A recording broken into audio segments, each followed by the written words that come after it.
Oh my God.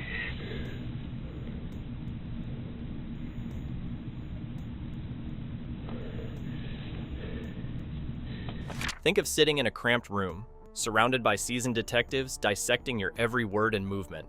Some suspects break under the pressure, bursting into tears, shouting, or making desperate denials. Others, like Steven McDaniel, sit eerily calm, giving nothing away, while detectives battle their frustration. These moments reveal the raw, often disturbing, psychology of people at their most vulnerable. But what makes someone lose it during an interrogation? And why do some suspects seem to crumble while others stay eerily composed? You remember me earlier in the day? Yes. When we came down here and talked a little bit and then we left? Yes. Okay. I need to know about this girl right here. Steven McDaniel's case is the kind of nightmare fuel Hollywood writers could only dream of creating. Back in 2011, understand Lauren Giddings, a bright and promising law graduate, vanished. Her dismembered body was later found near her apartment in Macon, Georgia. The prime suspect? Her next-door neighbor, Steven McDaniel. If you've ever wanted to see what pure, bone-chilling sociopathy looks like, McDaniel's interrogation tapes are all you need. His demeanor during questioning is the stuff of true crime legend, eerily calm, calculated, and unnervingly detached. When detectives sat him down, they were met with a human robot. McDaniel gave short, calculated answers in a monotone voice, barely blinking, and stared at his interrogators with an intensity that'd make your skin crawl.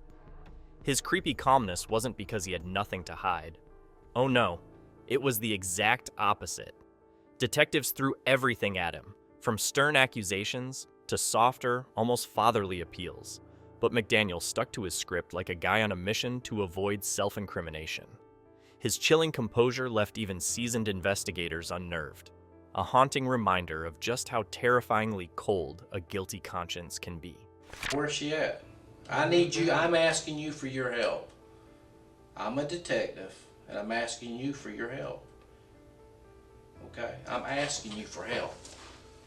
His behavior was unsettling, not just because of what he didn't say, but how he didn't react. The detectives grew visibly frustrated, trying to peel back layers of what felt like a brick wall. His demeanor screamed, "I know something you don't." And boy, did he ever. It wasn't until 2014, after years of maintaining his innocence, that McDaniel finally confessed to killing Lauren.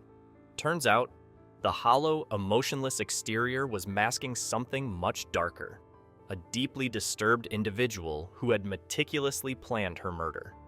This case still stands out because McDaniel's robotic responses and lack of remorse make him one of the most unnerving suspects to ever sit in an interrogation room. It's the kind of creepy composure that haunts you long after the credits roll. I know what happened. I've talked to the victim. The victim's picked you out of a photo lineup and said, "That's the guy that shot me." Okay? Here's the deal. I don't think you shot that guy.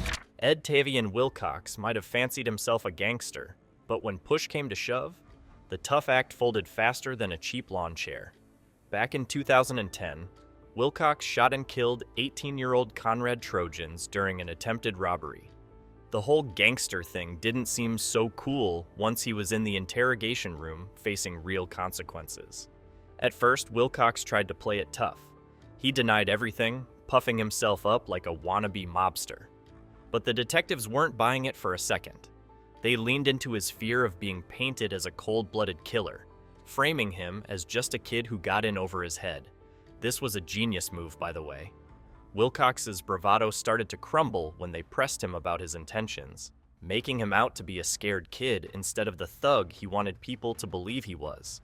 The cracks in his armor became evident when he began to hesitate, and you could see the weight of his actions bearing down on him. Which pocket? How many times did you shoot? What happened after you pulled the trigger? Did he fall down or... The tipping point came when he finally broke down and confessed. Wilcox admitted he only wanted the victim's bag and panicked when things didn't go as planned. It was heartbreaking and infuriating all at once. This tough-talking gangster persona he tried to keep up was nothing but a facade, masking a scared and reckless teenager who had made a devastatingly tragic mistake. The psychology here is fascinating. Wilcox's fear of being labeled a remorseless killer was what ultimately led to his confession. The detectives knew exactly how to push him, playing on his insecurities and making him confront the consequences of his actions. By focusing on his fragile ego, they dismantled his defenses piece by piece. In the end, his vulnerability was laid bare for all to see, exposing the fragile humanity behind the tough exterior. It's a stark reminder that no matter how tough someone tries to act, the truth has a way of breaking through, shattering even the hardest facades. Okay, we have talked to people, all right, that have put you there at the scene. There's video of you at the scene. The whole time. The whole time. Okay, we know why you're there. Now, if Steven McDaniel was the creepiest calm, Cody Forencombe was the polar opposite, an impulsive, emotional train wreck who practically handed detectives their case on a silver platter. In 2020, Forencombe killed 15-year-old Deshaun Hills in a fit of rage over a stolen phone. And let me tell you, his behavior during the interrogation was like watching a slow-motion car crash. You just couldn't look away. From the get-go, Forencombe was defensive and combative, refusing to cooperate or even listen to the detectives. His anger and frustration boiled over, leading to emotional outbursts that contradicted his earlier denials. The kicker? He accidentally spilled details that placed him at the scene of the crime. Talk about shooting yourself in the foot. What makes this case so maddening is how avoidable his self-incrimination was. Forencombe's inability to keep his cool and think rationally turned out to be his undoing. The detectives didn't even have to push that hard. His own words did most of the work for them.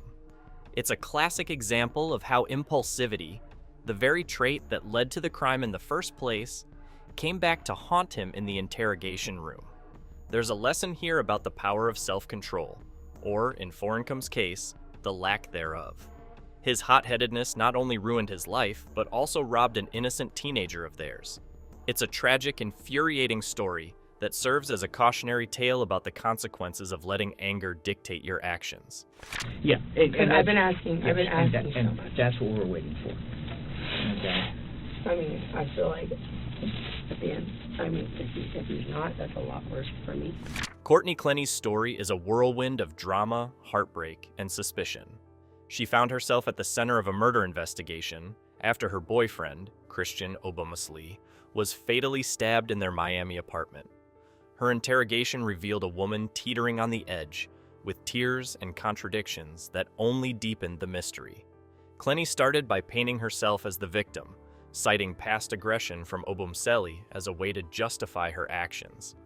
But as the detectives probed deeper, her narrative began to unravel.